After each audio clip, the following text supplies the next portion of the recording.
A'udzu billahi minasyaitonir rajim. Bismillahirrahmanirrahim. Assalamualaikum warahmatullahi wabarakatuh. Alhamdulillahilladzi 'allama bil qalam, 'allamal insana ma lam ya'lam. Allahumma shalli ala sayyidina Muhammad al-fatih lima ughliq wal khatim lima sabaq. Nasiril haqqi bil haqq wal hadi ila siratikal mustaqim wa ala alihi wa sahbihi haqqa qadrihi wa miqdaril azim. Amma ba'du. Puji syukur kehadirat Allah Subhanahu wa taala atas ridho dan izinnya kita masih dapat melaksanakan perlombaan pidato bahasa Indonesia secara online ini. Selanjutnya, salawat serta salam tak lupa kita hadiahkan kepada junjungan alam, yakni Nabi Muhammad sallallahu alaihi wasallam, yang kita nantikan syafaatnya di yaumil qiyamah nanti. Amin amin ya rabbal alamin.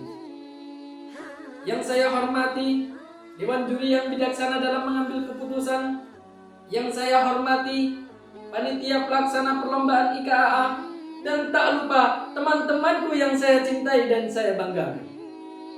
Pada kesempatan kali ini, izinkanlah saya menyampaikan risalah pidato yang berjudul Meneladani Akhlak Rasulullah Sallallahu Alaihi Wasallam di Era Globalisasi. Dewan Juri yang saya muliakan, Allah Subhanahu wa taala berfirman di dalam Al-Qur'an surah Al-Ahzab ayat 21. A'udzu billahi minasyaitonir rajim. Bismillahirrahmanirrahim. Laqad kana lakum fi Rasulillahi uswatun hasanah. Yang artinya sungguh di dalam diri Nabi Muhammad terdapat suri tauladan yang baik. Apa hikmah yang bisa kita ambil dari ayat tersebut? Hikmahnya adalah ketika kita ingin menjadi apapun, kita sudah memiliki seorang figur, kita sudah memiliki seorang suri tauladan yang baik, kita sudah memiliki seseorang yang patut kita contoh. Tiada lain tiada bukan, yakni Nabi Muhammad sallallahu alaihi wasallam.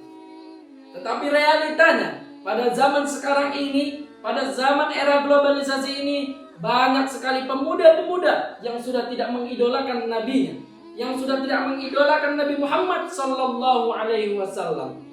Mereka lebih mencintai opa-opa mereka daripada mereka mencintai Nabi Muhammad sallallahu alaihi wasallam.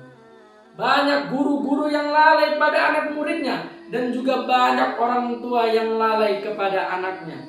Maka dari itu, kita sebagai seorang muslim harus kembali kepada suri tauladan terbaik kita, yakni Nabi Muhammad sallallahu alaihi wasallam.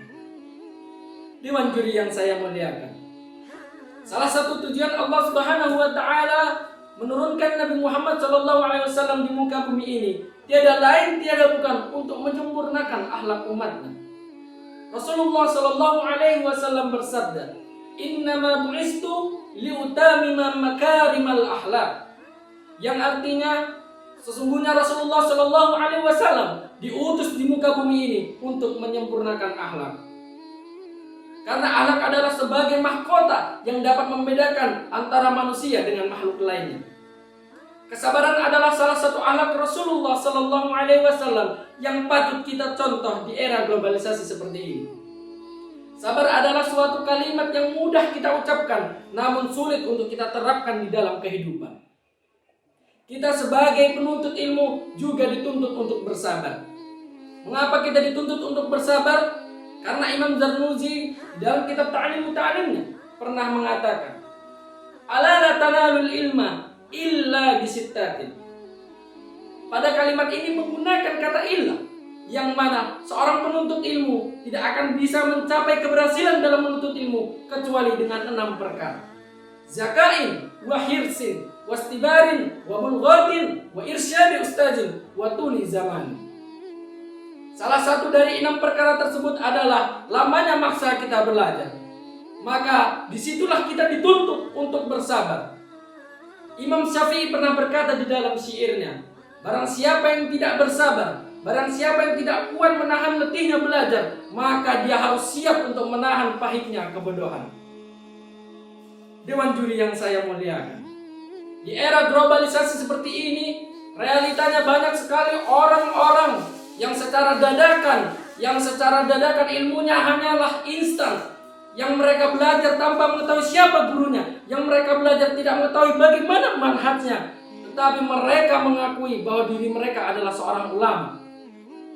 Oknum-oknum dadakan yang mengakui dirinya sebagai seorang ulama sudah berani menyalahkan, sudah berani mengkafir-kafirkan orang yang belajarnya berpuluh-puluhan tahun. Hal inilah yang dapat menimbulkan perpecahan di antara umat manusia. Yang mereka awalnya satu frekuensi bisa saling menjadi intimidasi. Padahal Rasulullah SAW tidak pernah mengajarkan kepada umat manusia untuk saling membenci, mencaci, apalagi melakukan persekusi. Tapi yang dilakukan oleh Rasulullah SAW adalah saling toleransi, saling memahami agar tetap terciptanya kerukunan di negara ini.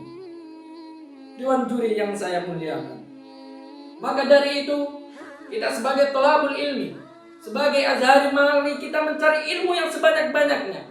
Apalagi di Azhari ini, mari kita mencari mutiara, mari kita menggali mutiara yang sebanyak-banyaknya yang tersimpan di Azhari ini.